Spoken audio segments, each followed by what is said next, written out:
Recently, I released a course called Well Connected that's all about helping you develop more feel and more connection with your horse, and it's made up of 12 exercises.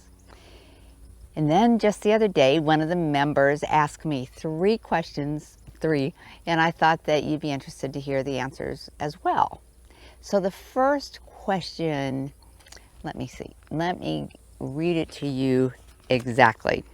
It says, what is happening in your back and seat when you say, meaning me, get down? So it just does a little bit of background.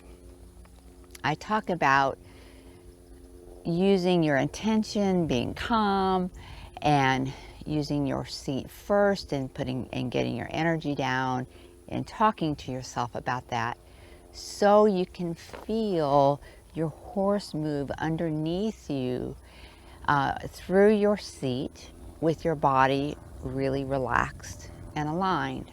And one of the things in the mantra that I suggest people do is say to themselves, down, down, relax, down, get down, when they want to slow their horse down. And so she's asking me what's happening in our body when I say that. So there are two things. One is relaxing and rounding the lower back and releasing tension in your body. Your eyes are up, it's like get down. It's the movement of pushing your belt buckle down to your spine. And then also, as you do that, your seat bones kind of move forward underneath you. They rotate. So if you sit in the saddle and feel that movement, and put your fingertips under your seat bones and round your lower back and do that, you will feel through your fingertips what your horse feels. So that's the movement. And when I say down, down, down, it's just a reminder to stay in that position and remind you to be really relaxed and mindful of your seat. So that's the first thing. Then the second, that's a great question. And then the second question was also a great question and talked about, like, how do you get your horse's attention to do this?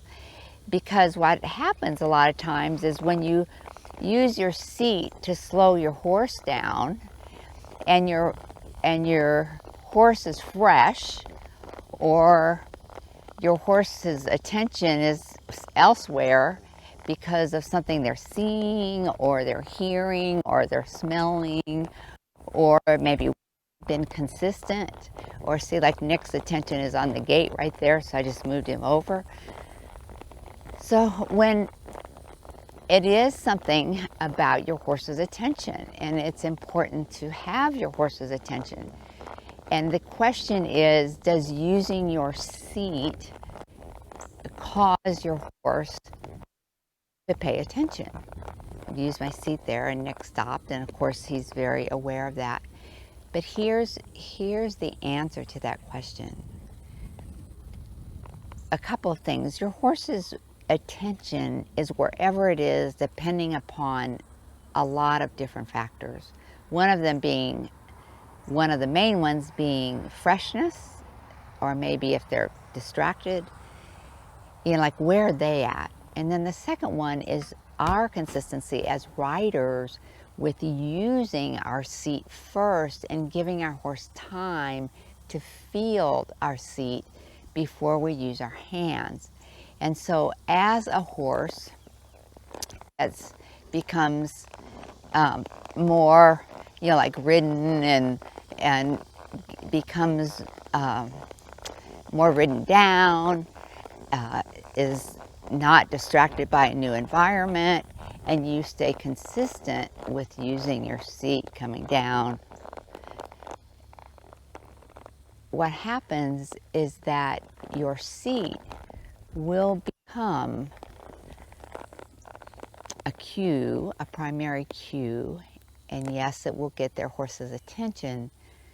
But I think it's more, the answer to that question is that you are aware of your horse, and you are aware of your cueing, and you are consistent and give your horse time to feel your different, seat or leg cues, your eyes or your breathing. And then and only then do you use your hands. What we tend to do as riders is that we think about the result. Okay, we want to slow down. Okay, and then we just go to our hands first instead of the process of giving the communication and then supporting with our hands. So that was a really interesting and a really good question. And then the third question was also a really good question, and was, is the cue with the seat and what you do with your seat and your upper body the same for slowing down as it is for stopping? And here's the answer to that. Yes, it is. But what's different is your intention and your mindfulness and your calmness and your giving your horse time, like I said, to feel it. And maybe up, you might use a little bit more energy down and then back up. Or maybe always use your breathing. But there's something about intention that your horse understands, and there's something that it communicates in your body that might be the same physicality cues or physical cues, but where you are in the moment and what you think of in your mind communicates to the horse. Now, I know that last answer might be a little bit vague, but it's so true. So there you go. I thought those 3 questions were really, really good questions. And if you're interested to check out Well Connected, it's at the very top of our website, and there's still time to hop in. And otherwise, leave a comment for me and let me know how you do using your seat to communicate with your horse for the slowing down and stopping before you use your hands.